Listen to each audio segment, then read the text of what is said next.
1, 2, 3. Yeah.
Okay, everybody, welcome along to week 3 in Programming Fundamentals on the Higher Diploma in Computer Science. Now, last week we were looking at if statements. We were also looking at mouse events, variable scope and loops. Quite a lot of materials thrown at you, and we tried to make it a little bit simpler for you after class. So I just wanted to draw your attention, for any of you who may not have seen it, that we've actually given you some additional materials. Let me find this. Oh, I'm on the wrong screen. Okay. Let me do this instead. Let me bring this across.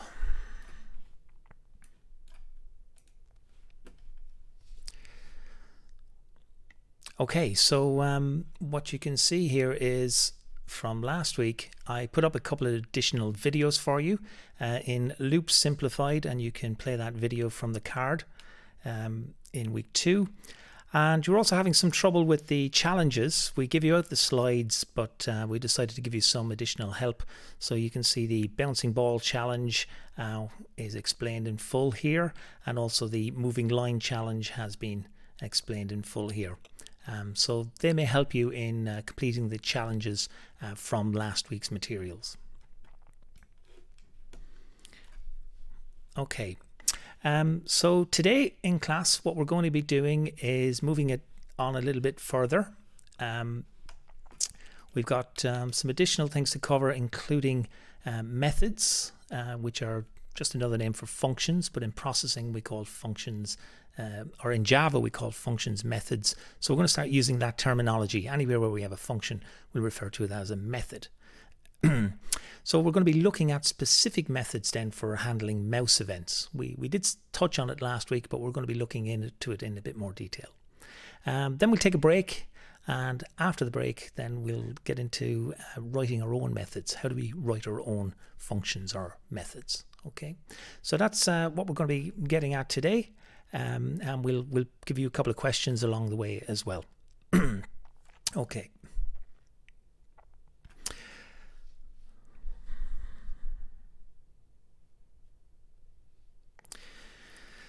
So today's slides are available here, which you'll find in week 3. And we've got mouse event methods and then bespoke methods that you write yourself, and then there's labs that are associated with them. Again, the labs and the materials that we cover in class, they're both interrelated. So if you can follow the class, you can do the labs and vice versa. Okay.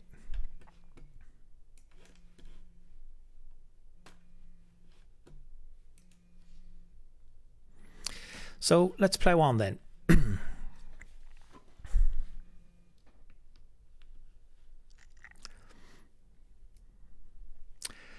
So let's talk about the term function that's used in processing. We've seen line and fill, etc.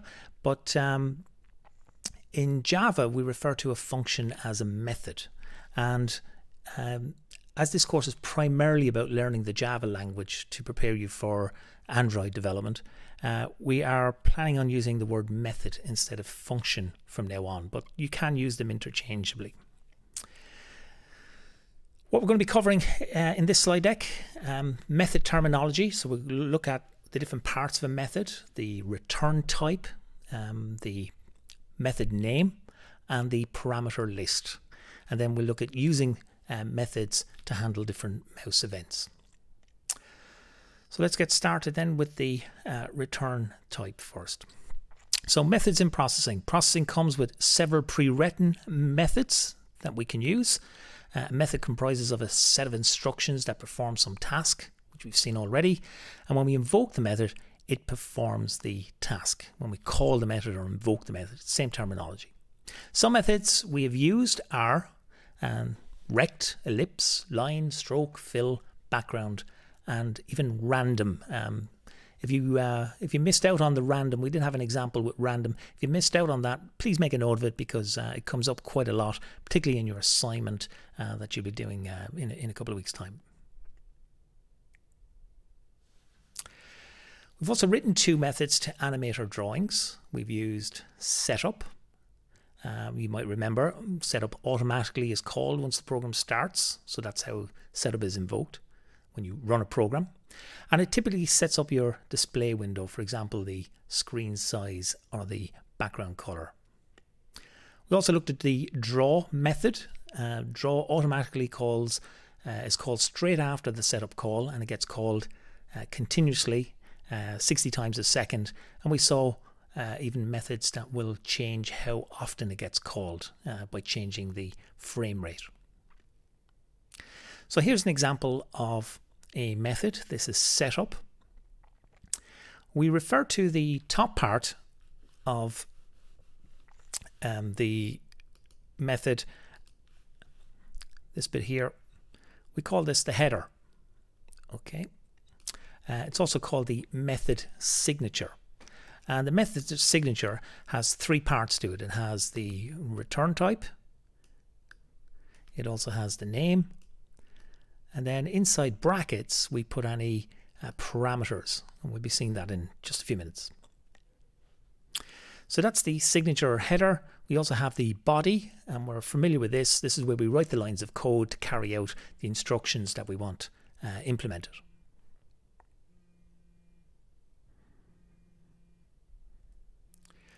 So let's take a look at setup.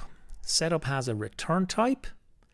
The method name is called setup, and then we have a parameter list which returns which takes in no parameters. In this example, it's just an open bracket, close bracket. So this is called the method signature. It has 3 parts to it.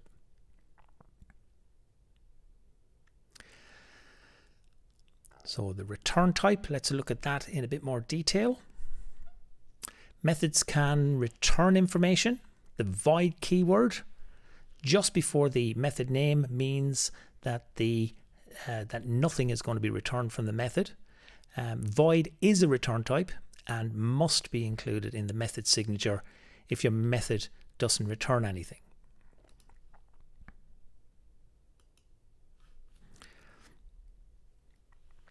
When a data type, for example int, appears before the method name, this means that something is going to be returned from the method.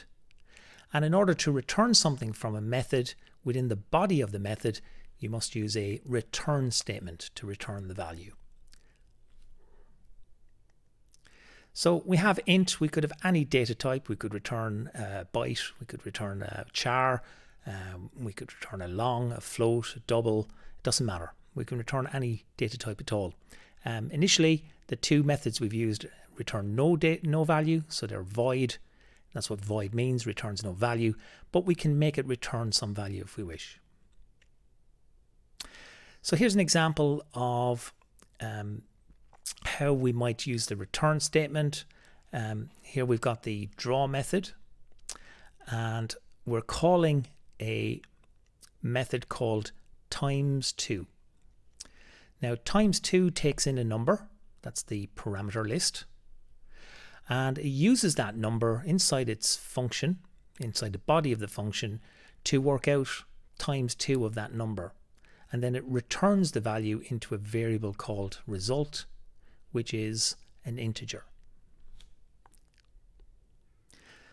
So when we run this line of code here, int result assigned value times2 val, it's going to call this method. It passes in into times2, it passes in a number,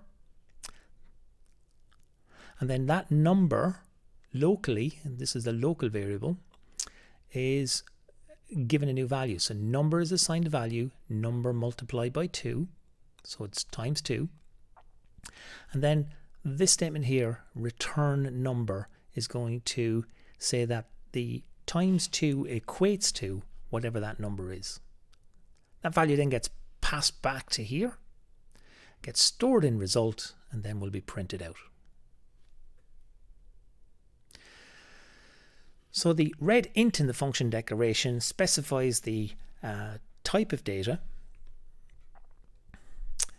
to be returned.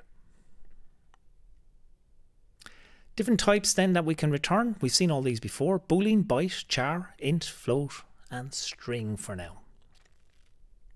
You can only have one return type per method. So you can't return, for example, an int and a string. It has to be one or the other.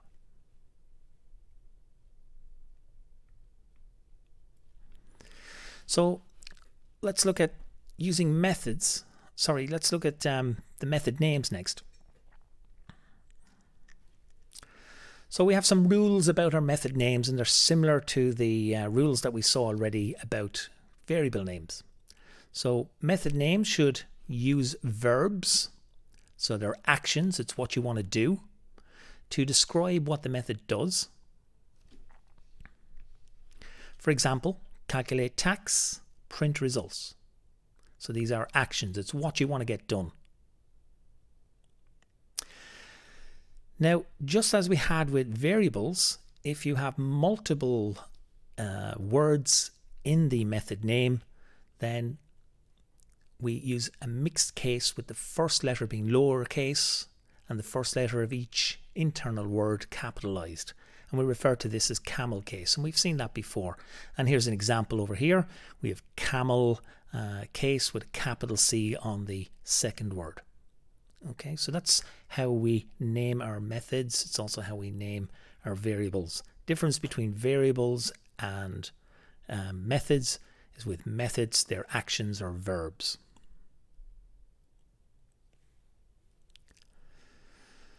Okay, so still talking about method terminology, let's look at the third part, which is the parameter list. So the parameter list is what we place inside round brackets after the method name, which you see up here. Methods take in data via their parameters. Methods do not have to pass parameters. So setup is an example of a method that takes no parameters. If we look at it here, there's nothing inside the brackets, so it has no parameters. And a moment ago we looked at times2, and times2 was an example of a method that did take in a parameter, and that was the number that you wanted to be multiplied by 2. So that's how we can do that. So let's look at some more of those. Here are a number of different methods that take no parameters. We see no stroke, we see setup, and we see no cursor. Okay. Now we've seen no stroke and setup previously. No cursor, some of you may have used it. All this does is it turns off the mouse pointer in your display window when your program runs. So again, another method to make a note of, which may come in useful in later programs. Methods do not have to pass parameters. These methods have no parameters. Note how no variable is passed in the parentheses. These methods don't need any additional information to do its tasks. Okay. The opposite of having no parameters is to have methods with parameters. And when we have parameters, basically what we're doing is we have variable declarations inside these curly brackets. So this first example, stroke weight has a float weight. So weight is the name of the variable, float is the data type. So this first example takes in one parameter called weight. It's a float data type. That's the type that you need to pass into it. And the method was called stroke weight, returns no value. If you look at the next one, void size takes in the width and height parameters. So it's got two parameters, width and height. They're both integers.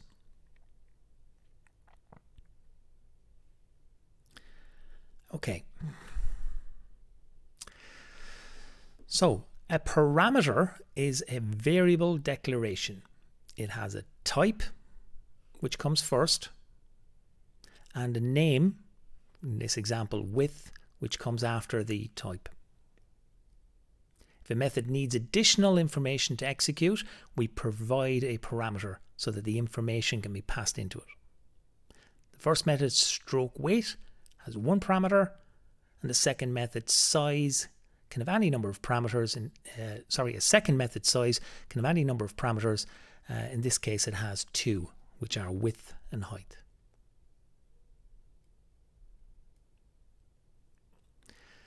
Okay, so maybe before we move on to that,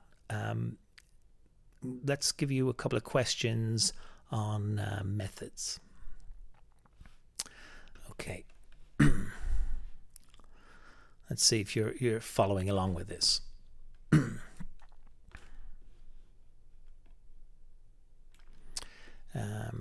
Okay, so we'll go to Socrative.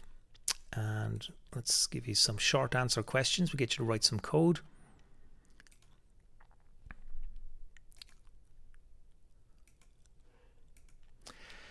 Okay, so the first question then is I want you to write a, let's write it up. Let's get you to write a line of code, please, that will let's see, call a method called doit, returns no value, takes in no parameters.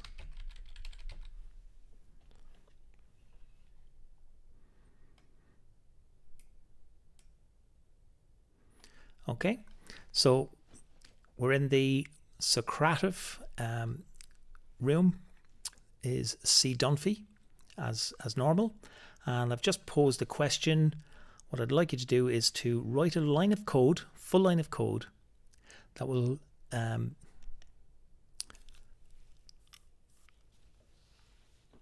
declare the header for a method called doit, which returns no value and takes in no parameters.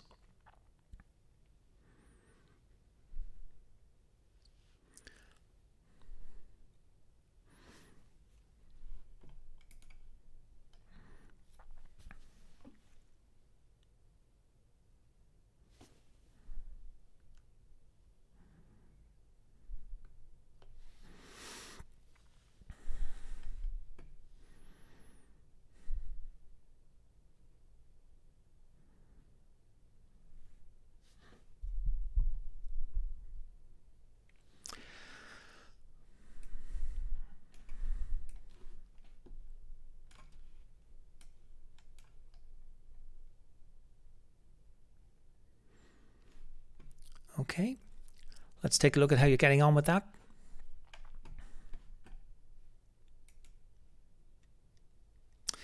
So we asked for the header or signature, which is void, do it, open and close the brackets, that's great. No parameters, so there would be nothing inside the brackets. That's fine, okay. So let's extend it a little bit this time. Well done, folks, on all of those answers. That's what we're looking for. This one here is a bit more complete.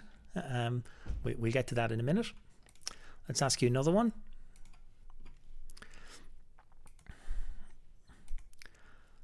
So this time we want a method called do it again.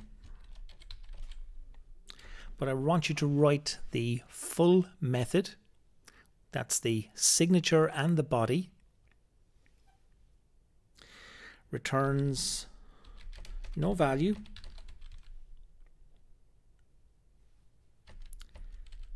Takes in a number.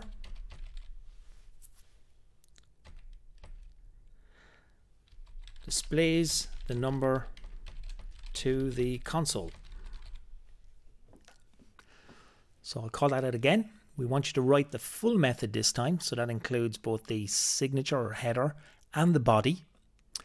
The name of the method is do it again. It returns no value, but it does take in a number and displays the number to the console. I'll give you one more piece of information. The number is a whole number.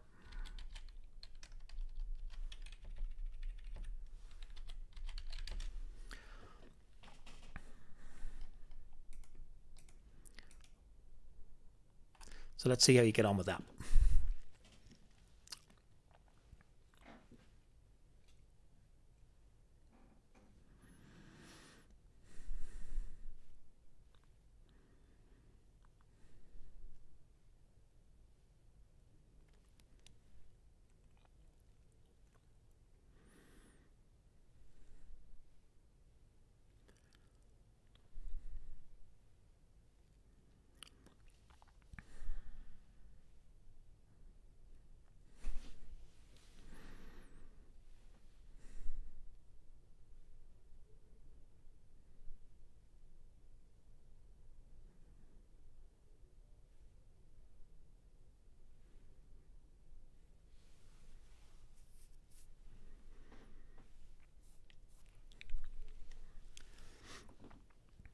So it's a little bit more code to write this time because you've got to write the header and the body.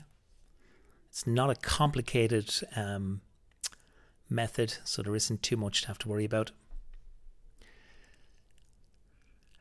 But in this example, we're going to be looking for you to get everything spot on. Semicolons, brackets, braces, types, and what you have to do. So let's see how you get on with this.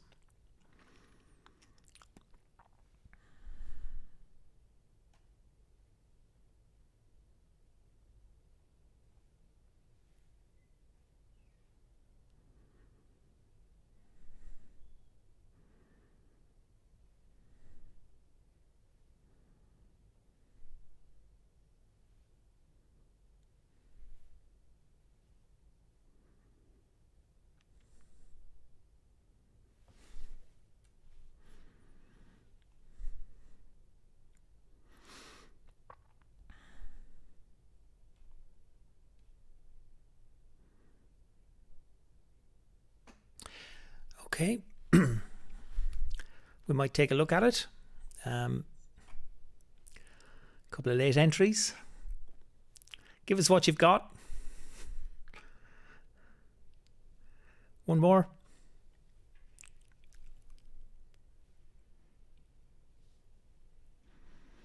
Okay, I'm going to call a halt on it now. Let's take a look. Right. So let's go through each of these because we can all learn from it. So we asked you to write a method called do it again, returns no value, takes in a whole number, displays the number to the console. So let's just have a scan through some of these answers. I'm going to start with the one at the bottom because that was answered first. So we have void, do it again. So everybody who put in void as the first word, congratulations, it returns no value, so that would be the first thing you would write in your code. Next thing is do it again. Now, we just spoke a second ago about camel case. We said the first letter is lowercase, and then the first letter of every subsequent word in the name has to be capitalized.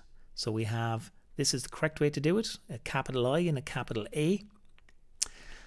So for example, this one is not correct because you've capitalized every single word.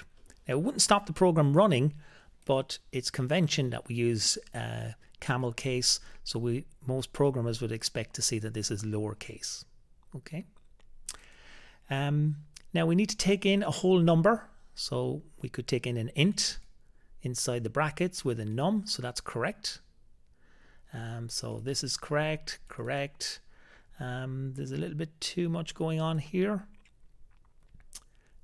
So I'm going to take your do it, yeah. So you don't need any of this. For this answer, it will be from this point on.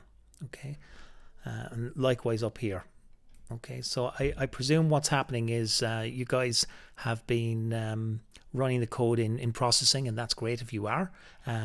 But look at the question. We're only looking for the do it again method. So you only kind of respond with what you're asked. Okay. Right. So that's fine. Then let's look at the body then of the method. Inside the method, we have curly brackets, and then we write the line of code that we want to have run when the method is called. So we're calling do it again. Inside there we'll have print line, which is fine, and that's going to print to the console, and it's going to print out the whole number. Now, which number do we want to print out? We want to print out whatever number was passed in. So that was whatever name you've used or variable name you've used in the parameter list, you include in the print line statement. So this would be, this answer here is absolutely fine. This is the correct answer. Okay. If I look up here, again, you've an issue with camel case. So yes, it may run, but we're not getting into good habits here. We want to use camel case, so small d, likewise up here. You're taking in int I, and then you're printing out the I, that's fine. Likewise up there. Do it again. Again, there's a capital I missing on this one. And also curly braces. So you need to include the curly braces like these around your print line statement, and that will make that one work.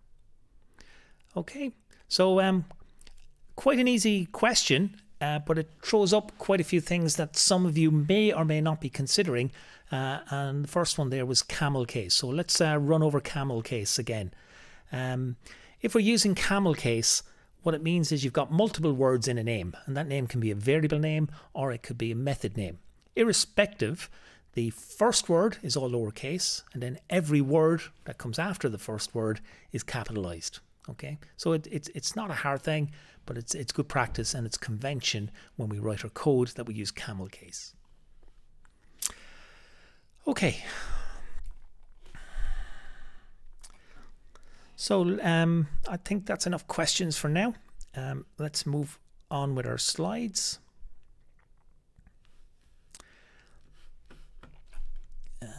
Just bear with me for 1 second. Yeah. Okay, so next up we've gone through the method terminology, what the return type is, what the method name is, and what the parameter list is. So what we're going to do next is look at using methods to handle mouse events. So we've got quite a few different actions, and we said methods are named after verbs, and verbs are action words. So you'll notice these ones pop up. The action is clicked. If we click a mouse, we can press down on a mouse. We can then release what we've pressed down. We can move a mouse, and we can also drag a mouse. So that's when we press down and also move at the same time. Okay, so these are the actions that you might perform with a mouse. And then the corresponding methods that you will see in code are mouse clicked, mouse pressed, mouse released, mouse moved, and mouse dragged. Again, you'll notice the camel case. So the first word is all in lowercase, and then the subsequent words are capitalized. These are all methods that we're going to start exploring. Now, mouse and keyboard events only work when a program has draw.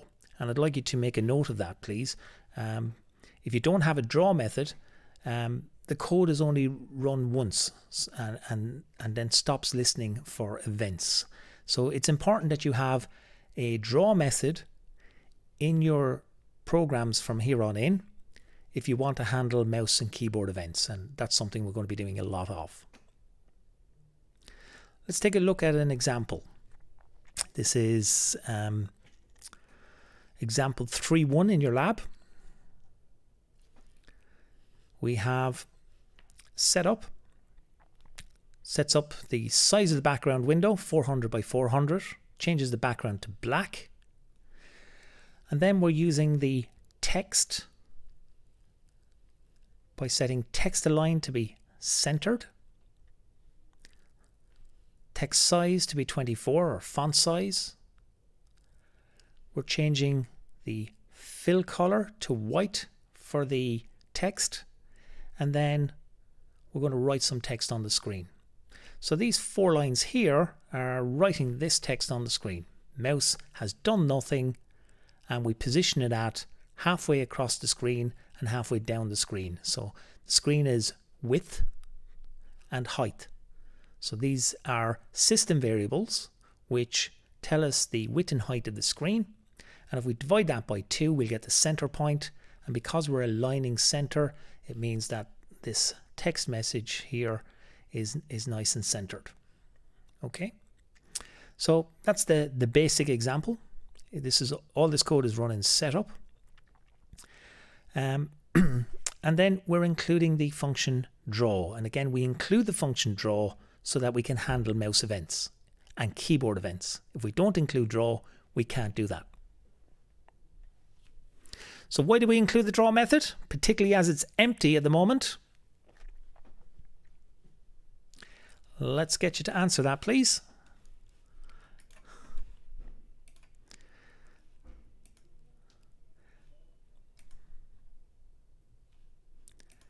In Socrative.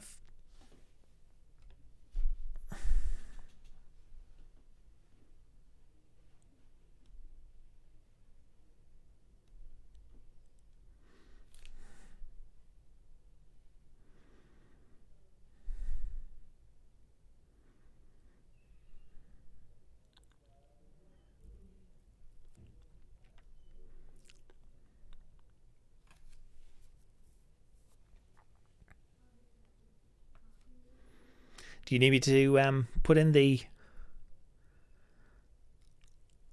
question? No. Okay. So I'll just call out the question again. Why do we include the draw method, particularly as it's empty?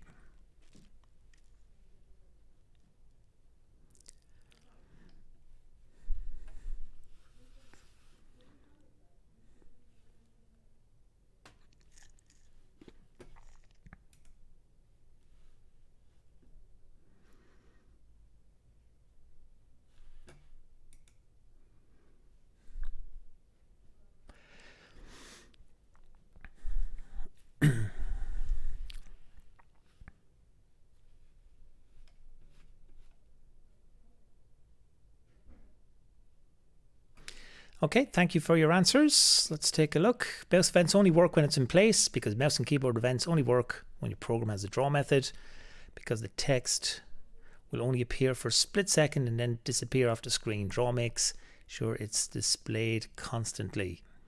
Text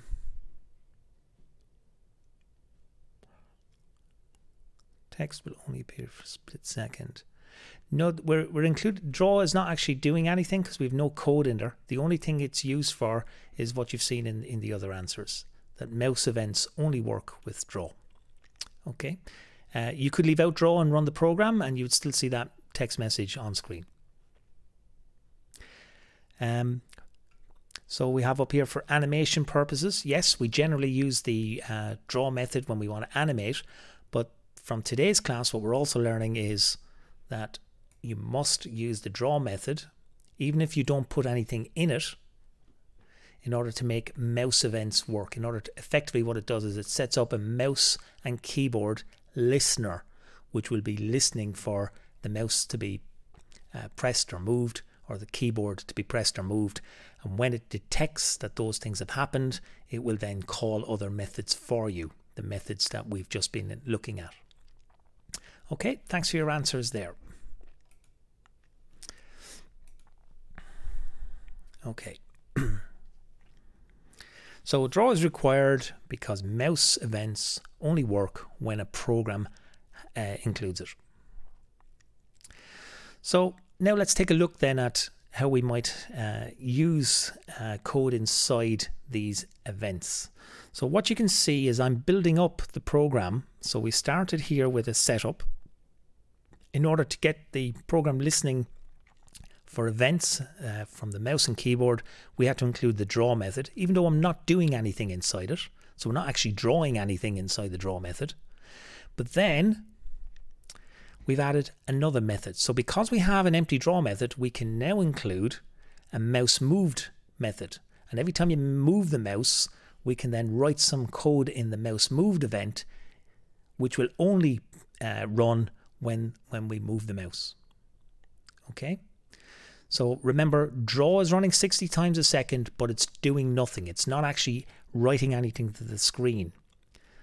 We then have a mouse moved method, which is a system method, but we can write in the body of that method ourselves.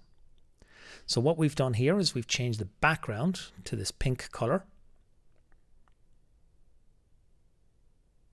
Oh, apologies. I do. Thanks for the heads up, guys. I forgot to switch screens. Let's go back over that. Thank you.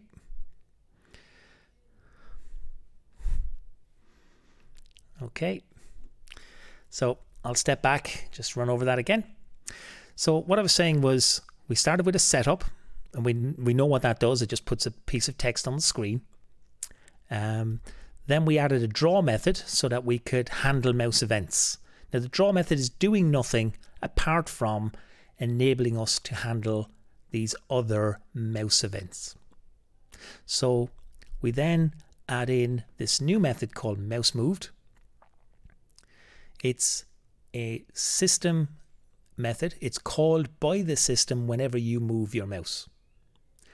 So inside there we write the body. What do we want to have happen when the mouse is moved? So we change the background to this pink color, and then we're going to write another message on the screen just as before. Text mouse was moved, and we're putting it in the center of the screen.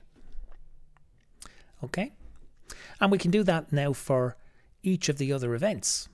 So here we have mouse dragged, and we're saying whenever you drag a mouse, it's going to change the message to the fact that it's been dragged. So the code is exactly the same. We also have a mouse released. So when you release the mouse button, it's going to say that you've released it. And all I'm doing each time is changing the background color and changing the message that's displayed on the screen. Here's another one. In this case, we have if the mouse is pressed, change the background to this greeny color. Say that the mouse is being pressed, but now we can go a step further. And what we're doing here is we're saying if the mouse button is left, and you came across this last week, then say not only was it pressed, we're going to output a second piece of text which says it was the left button, otherwise it was the right button. Okay, so we're using the if statement that we were working through last week. We also saw mouse button is a variable, and we can test the mouse button to see which button was pressed. Was it the left button, the right button, or the center button? It's all stuff from last week. Okay, so now we're going to rework the following examples that we covered previously. So these are all from last week's exercises, 2.5 to 2.8. Each of these exercises is tested the mouse pressed variable, and now what we want is to use the mouse press method instead. So let's take a look at this one. If the mouse is pressed, we draw a grey square with a white outline.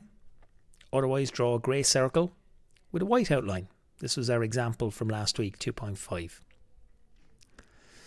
So here's the code that we had last week.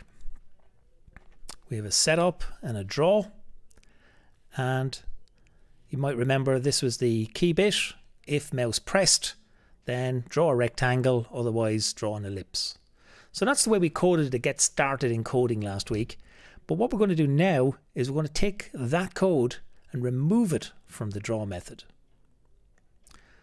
So what we see is the setup on the left hand side, and notice that draw is now empty. And what we've done is taken the code that was previously in there and we've moved it out to mouse handlers or mouse events, which are methods called mouse pressed, mouse released.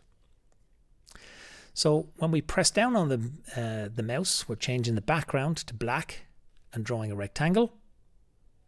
When we release the mouse, we change the background to black and draw a circle. Okay. So again, if we look at the before and after, the left-hand side of the screen shows the code that you wrote last week.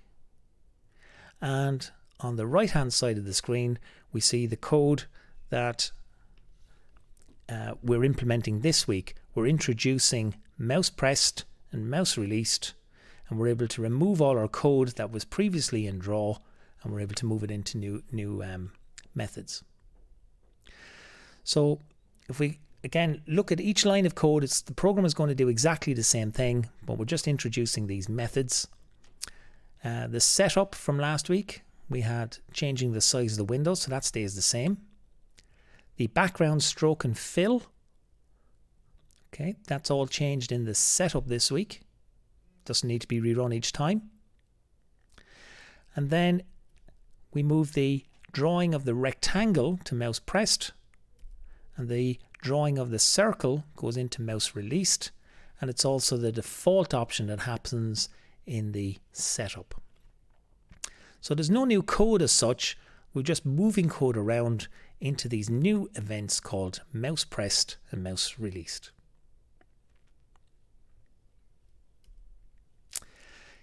Another example from last week, the functionality was if the mouse is pressed, set the fill to white and draw a square, otherwise set the fill to black and draw a square. And you didn't seem to have any trouble with those last week. This was the code from last week. Again, we had an if statement inside of the draw method. Checking if the mouse press was true, then we did a white fill, otherwise we did a black fill, and then we just drew the rectangle. What we want to do now is empty out our draw method and put the code into mouse event methods instead. So again, we have on the left hand side of the screen, setup and draw. And on the right hand side of the screen, we've got our events. So if I press down on the mouse, it changes the fill to 255. When I release the mouse, it changes it to black. So this is changing the fill color. And then we're drawing the rectangle. And the rectangle will be drawn then in whichever color is set based on whether the mouse is pressed or released. So again, if we look at them side by side and compare the code, the left hand side is last week's code, the right hand side is this week's code. And what we've done is made use of mouse pressed and mouse released. Our background goes into the setup. The changing to white happens in mouse pressed. The changing to black happens in mouse released. And the drawing is done inside of the draw method, drawing the rectangle. Another example. Here we had 3 different colours. It actually read worse than it was. Basically, if the left button on the mouse is pressed, we set the fill to black and to draw a square. As soon as the left button is released, grey fill the square. If the right button on the mouse is pressed, then we set the fill to white and draw a square. As soon as the right button is released, we grey fill the square. In other words, you do what's in the bottom. If no mouse button is pressed, set the fill to grey and draw a square. So these are the outputs of running the program. Here's the program that you did last week. You notice the key code is in the draw method. We checked if mouse was pressed. If it was, we looked at which button was pressed. If it was the left one, we set the fill to black. If it was the right one, we set the fill to white. Otherwise, we set it to grey. And then we draw a rectangle.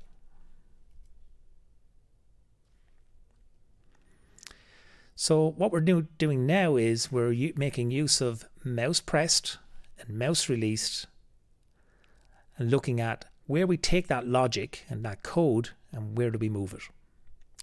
So we said the mouse pressed is where we choose whether it's a black or a white fill based on which button it is. So we just have a simple if statement. We know that the mouse has been pressed, so we run the code at that stage to change the fill color. When we release the mouse, we change it to grey. Otherwise, we're drawing the rectangle, drawing the square. Okay, and it draws it in whichever color is currently set by the fill. So again, if we look at them side by side, on the left-hand side, we see last week's code. On the right-hand side, just the code modified to make use of mouse pressed and mouse released.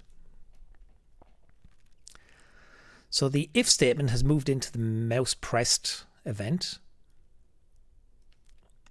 And the default grey color has moved into mouse released, but also on setup. So we have to give it some initial value, so we're doing that in the setup.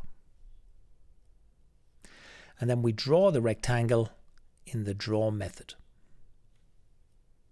So you can see a pattern here. We're taking each program, we're going through what we did last week, and we're looking at how could we replicate that functionality by making use of mouse events, mouse methods. Let's look at 2.8. Functionality here is draw a circle on the mouse XY coordinates. Each time you move the mouse, you draw a new circle. All the circles remain in the sketch until you press a mouse button.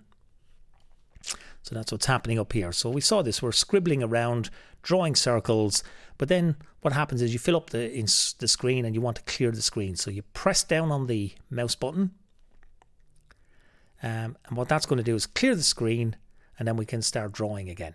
So when you press a mouse button, the sketch is cleared, circle is drawn at the current mouse XY coordinates. So here's the code from last week. Again, all of this is in week 2 labs.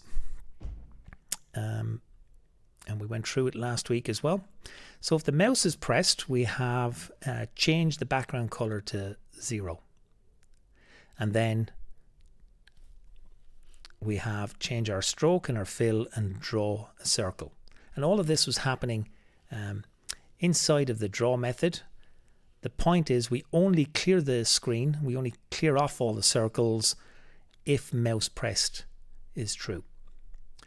So what we can do next is we can move this code into the mouse pressed event, which you see here.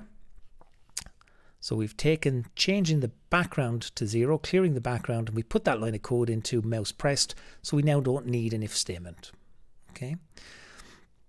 We're also able to change the draw method because the stroke and fills are all the same. So all we're really doing in draw is drawing a circle. So again, if we compare last week's code to this week's code, left hand side is last week. we're taking this if statement, which was testing the system variable mouse pressed, and instead of doing that, we're handling the event by calling the mouse pressed method. And inside of it, we're just putting what we want to have happen when the mouse is pressed, which is background 0.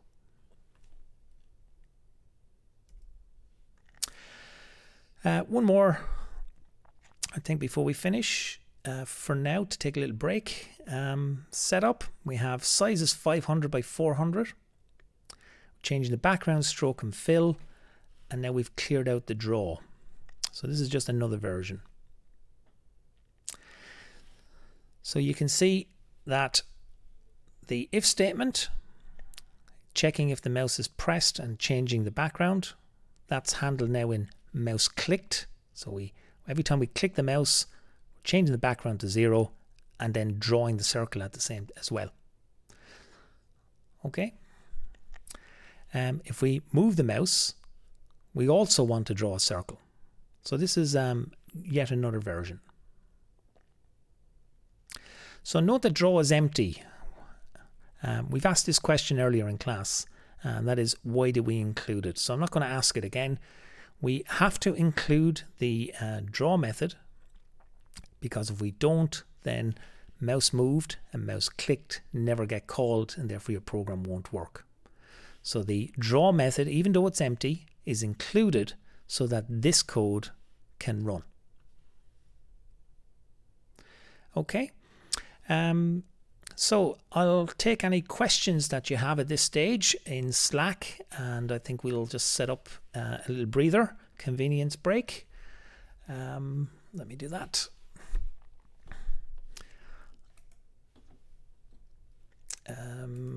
Okay, so let's say 7 minutes. Yep.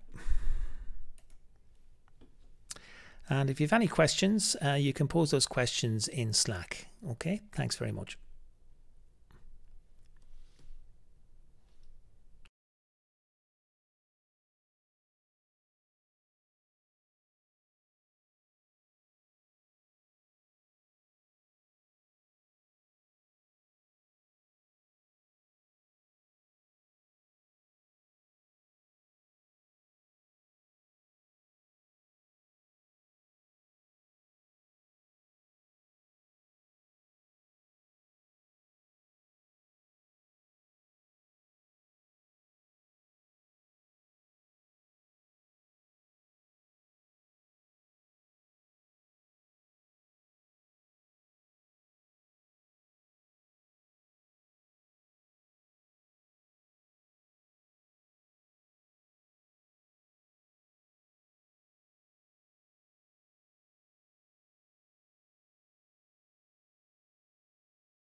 Okay, let's get back at it.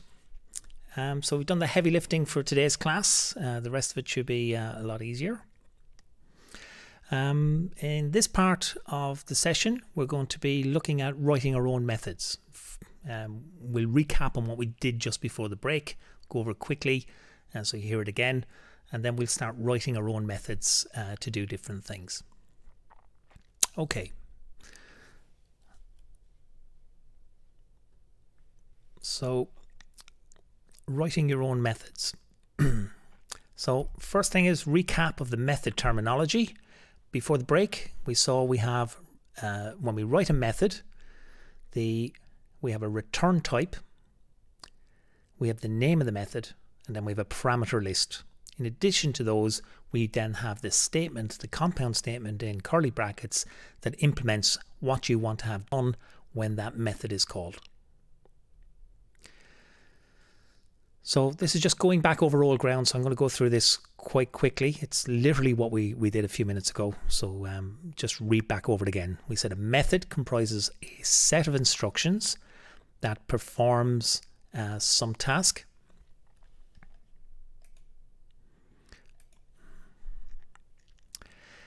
When we invoke the method, it performs the task, and some methods that we've used are, and there's a whole load of them there. Here's a method setup. It has a signature or header at the top. And then we have the method body, which is a compound statement, curly brackets, with then individual statements within the curly brackets. If we look at the method signature, it's broken up into three parts: the return type, the method name, and the parameter list. We said that methods can return information. The void keyword means that nothing is returned from the method. When a data type, for example, int appears before the method name, this means that something is returned from the method. Within the body of your method, you use the return statement to return the value. And that's the bit that you might want to highlight, okay? You have to have a return statement inside the body if you want to return a value. You can only have one return type per method, and methods can return any type of data, any data type that we've looked at already, including boolean, byte, char, int, float, string, and so on. So here's an example of a method that returns a number, a whole number. We said that it's times 2, and let's put this on. So the method is called times 2. It takes in a parameter called number, which can then be used inside the body to do what needs to be done. And then we have this return statement here. And the return statement is what returns the value from the method. The return type has to be the correct type. In this case, it's an integer. Now, in order to call this method, we have a method call down here. We declare a variable of the right type that we want to store the answer in, and then we use an assignment statement, and then we call the function, call the method. The method is called times 2, and what do we want to pass into it? We're passing in the number 30, and we did that by declaring a variable called val, setting it to 30, and then passing val into the method. We also said that the signature has a method name, and we have rules about how we use those names. They should be verbs, and we should use camel case. And again, we spent some time on that before the break when we asked you a question to write your own signatures. We can also take in a parameter list. Methods take in data via their parameters. Methods do not have to pass parameters. Here's examples of ones that don't take any. And here's examples of methods that do take in parameters. In the first example, we're taking in one parameter. The parameter is called weight, and it's a data type float. Second one is size. Takes in two parameters, width and height. They're both integers. You can have any number of parameters you like. Makes your method more flexible and saves you having to write lots of code. Saves you hard coding as well. Okay, so that's just a quick recap of what we did before the break. Now we're going to move it on. And what we're going to do now is look at writing our own methods with no parameters, with some parameters, and then also methods that return data. So they return some value. Okay. So let's start out by writing a method with no parameters. In this case, we're going to say draw a red square at certain xy coordinates. So let's take a look. We have the setup, setting the size in the background. We have a draw method, which is going to draw this square.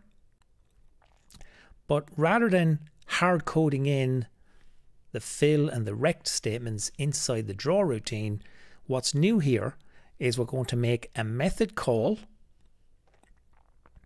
and then we're going to define the method ourselves for that method call. Okay, so the name of our method is called draw red square. It doesn't take in any parameters and it doesn't return any value, so we can just call it as the name of the method bracket bracket semicolon. So when we write this line of code, and this is new, we are calling a method that we're going to define ourselves. So let's look at then how we would define that method. Well, we have to write the signature. It doesn't return any value, so it's a void. It's called draw red square, so that's the name. We have open and closing brackets, and because we're not taking in any values, our method signature is now complete. The method body is down here. The method body is what statements do you want to run when the method is called. And what we want to do is draw a red square. So we're going to fill 255 is the R, the G is 0, and the B is 0. So this is going to give us red. Fill in red. And then draw a rectangle. 70, 70, 60, 60. So I have a question. Why don't we write the method before we call it? Good question. Traditionally in other languages, we would have had to write the method definition above the function call. So you'd have to write all your definitions first and then call them. These days it doesn't matter. So you can write them in any order. As long as when the function call, which you see here, or method call, as long as that can be resolved, it doesn't matter whether you put it down here or up here. Okay, so hopefully that answers your question. We know that we need a method draw red square, so I'm just calling it draw red square bracket bracket semicolon. Now I've got to figure out how do I do that. So I need to write a method. It'll have a signature, so we can work out what the signature is going to be based on the return type, the name, and any parameters we're passing in.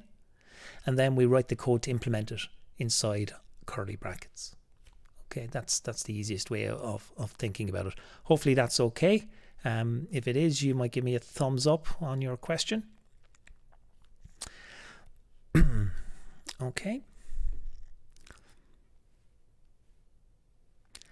And we'll move it on. And I would really encourage you, if you're sitting having trouble with anything we're covering, please throw those questions up on Slack, because if you're thinking about it, so are others. We just need to get you into the habit of posting your queries to Slack, and we'll try answer them straight away. We love questions, so keep your questions coming. So again, here's the method definition. This is how we define the method. Remember, it has a return type, it has a name, it has parameters, and then it has a method body. And then we also have the method call.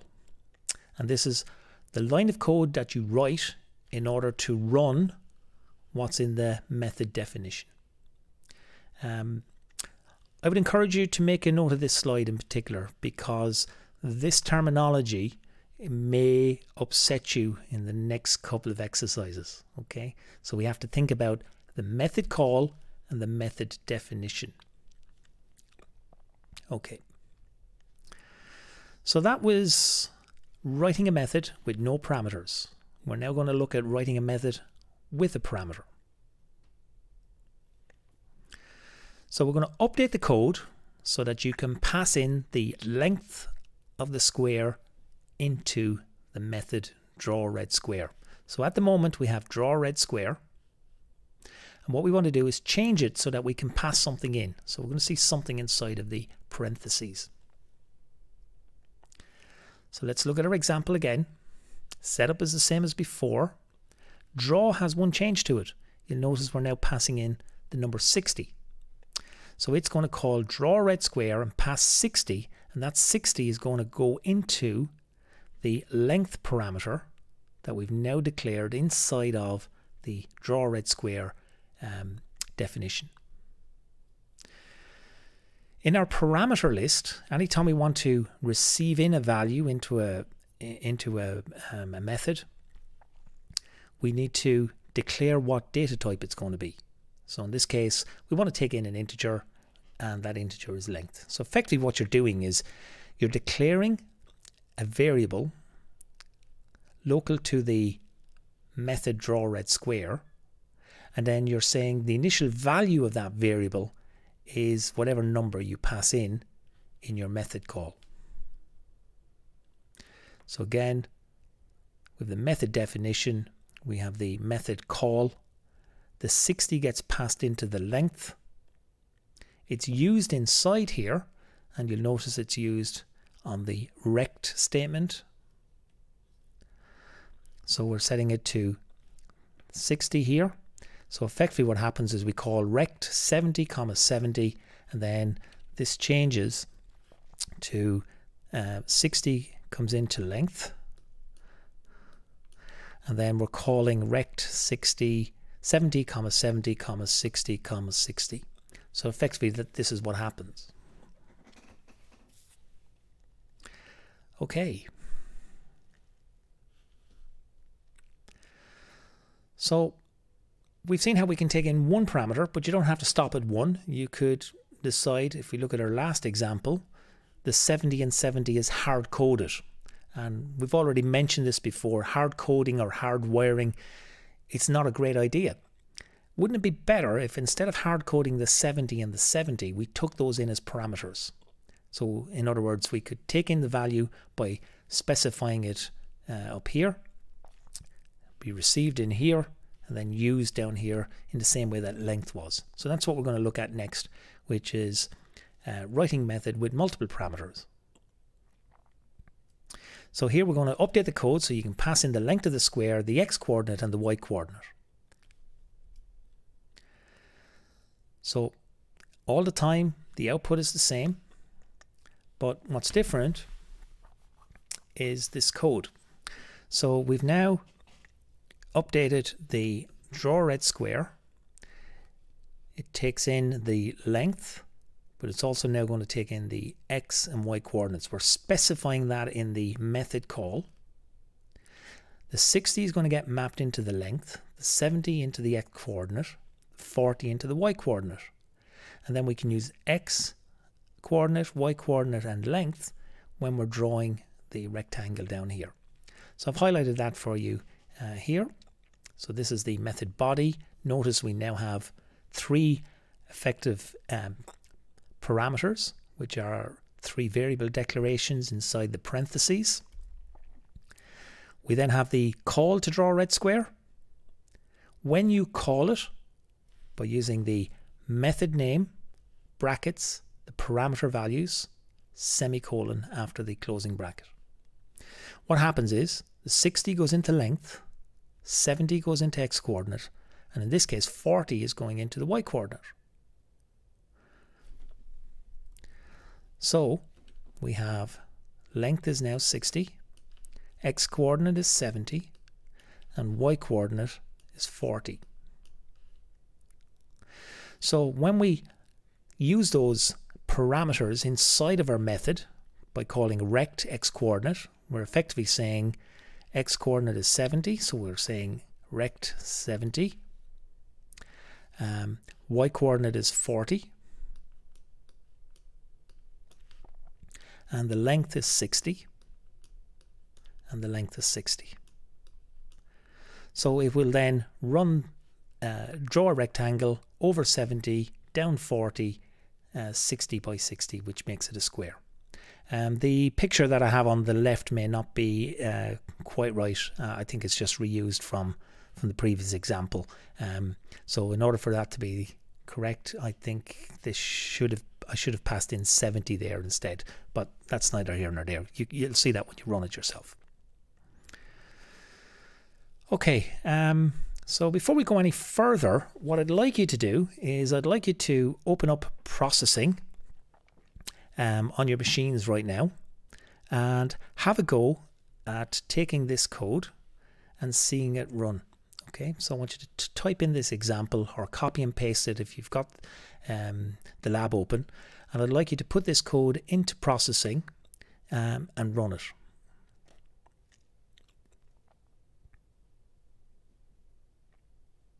Okay, so I'm gonna give you a couple of minutes to do that.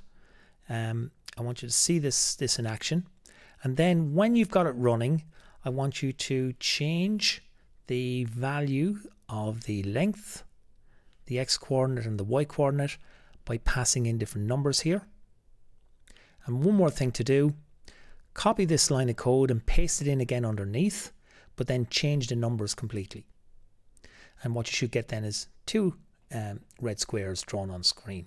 So I'm just going to pause for a couple of minutes to give you a chance to implement that. Okay, so we want you to draw two red squares on the screen by putting this into processing and changing the numbers in the call so you can see what's happening.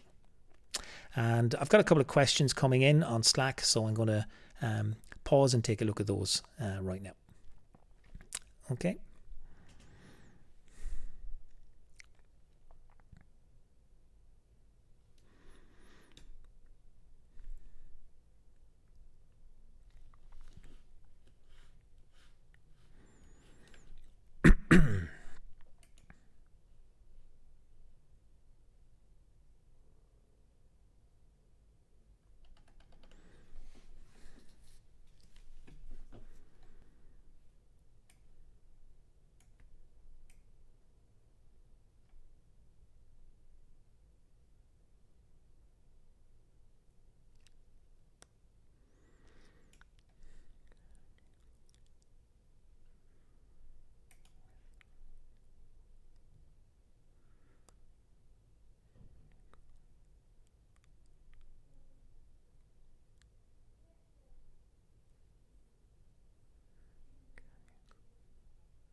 Okay, so hopefully you've had a chance to run that code.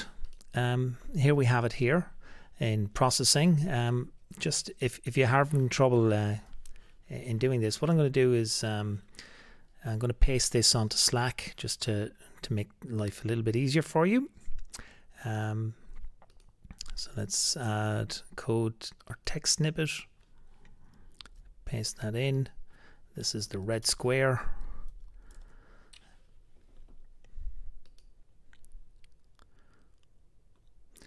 Okay, so I've just posted up on the Slack channel the code that I was asking you to put into processing. So now you can very quickly copy and paste or download that code from Slack. So for example, you can go in like that, copy the code, and then open up processing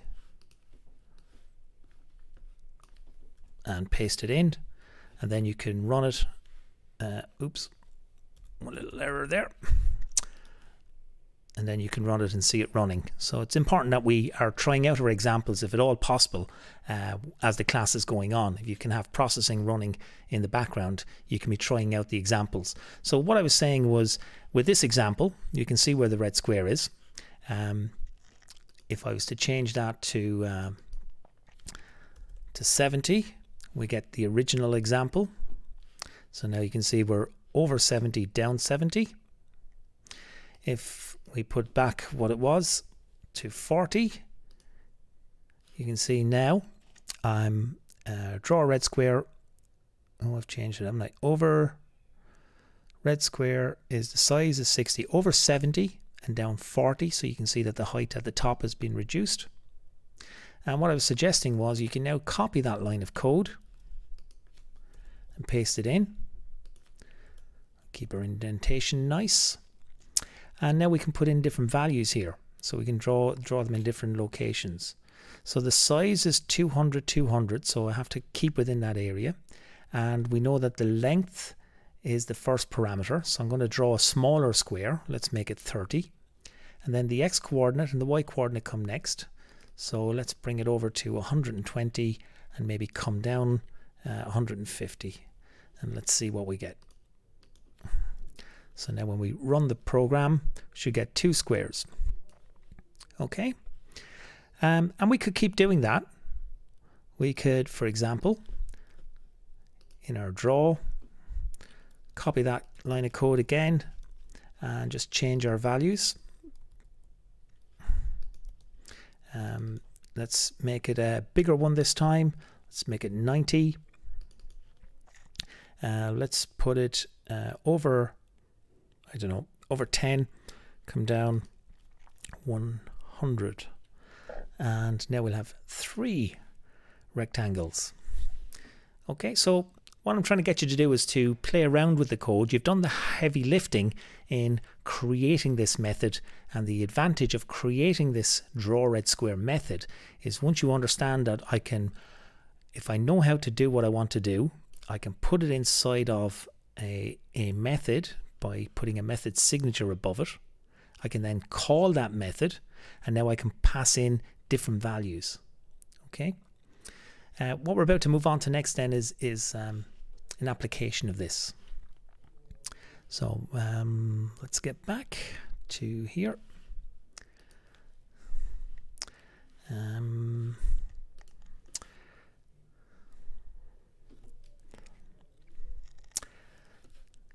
Okay. Right. So we've done this example. Let's get to here. So next we're going to write methods with parameters. So we're going to update the code so that you can call the draw red square multiple times using a loop. Now you notice here I've gone back to the original draw red square, which we'll need to modify.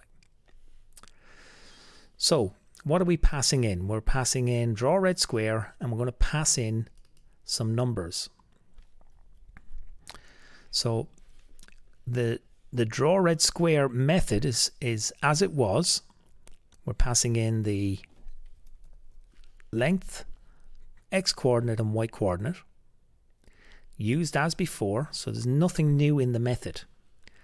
But what we're going to do now is take advantage of something else we covered last week, which was we looked at loops, we looked at while loops and for loops. So in this example, I'm using a for loop, and we're going from 1, keep going while I is less than 7, incrementing I every time.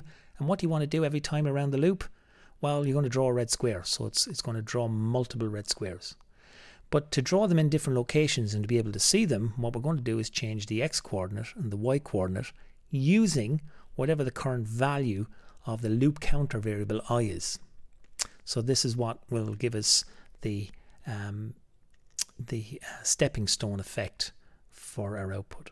So the change here is, from the example I just showed you, instead of having multiple lines of draw red square calls, I have a single one inside of a loop, and I'm using the loop controlled variable to change the values of the parameters.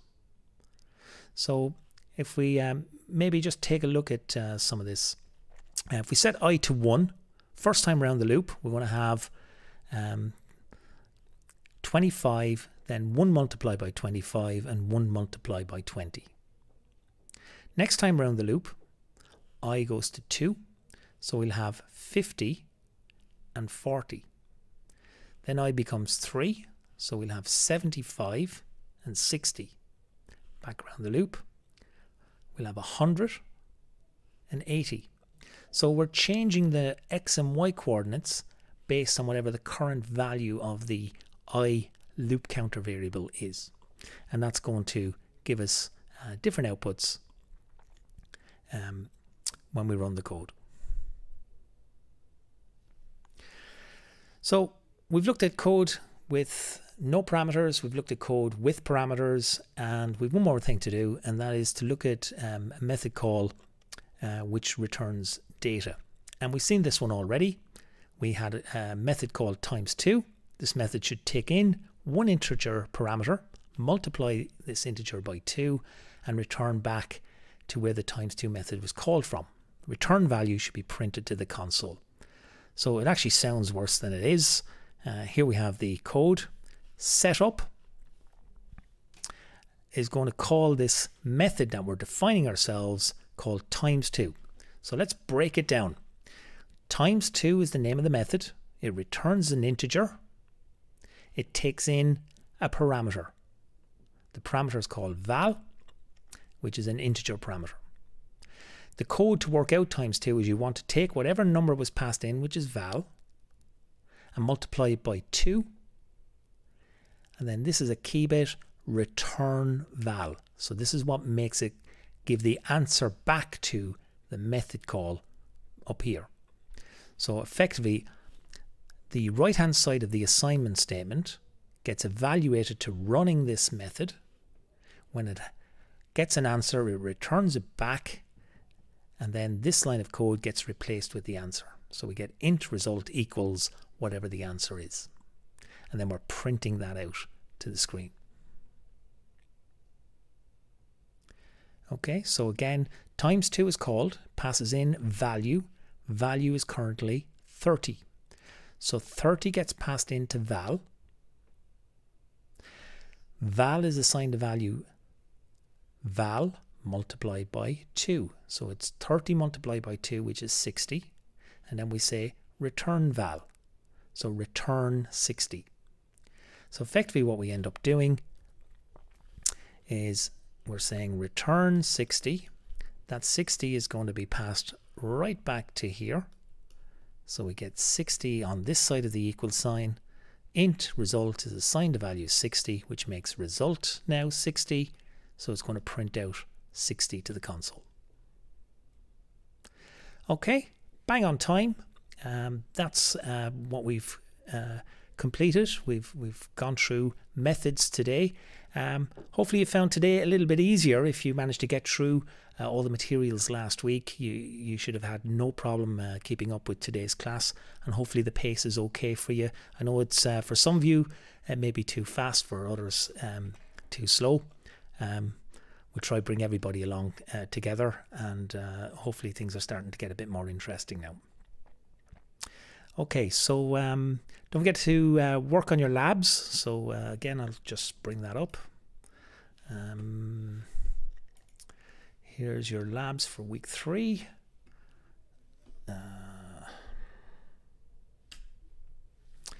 And you can see lab 3A, and you can work through those labs. And any questions that you have, please don't be afraid to ask your questions on the Slack channel. We're only delighted to help. So we're going to have some fun drawing squares and creating patterns, and then there's some challenges for you to work on as well. Okay, remember, do all the steps. If you can do some of the exercises, great. Challenges, if you don't get it straight away, don't worry, you can come back to them later. Okay, right, I think that's it for today. So, and yeah, so thanks very much for tuning in today. And if you're watching this back on the video, great. I'm going to put up the exit poll again, and today's question, again, I want to know what was the most challenging part of today's class. Is there something that you want me to go over, something you'd like an extra video on? Please include that in your question 3. Otherwise, we're going to run an exit ticket, and I would ask you please to just take a minute or two to complete the exit ticket. Okay, thanks very much. I'll leave it up for about 10 minutes.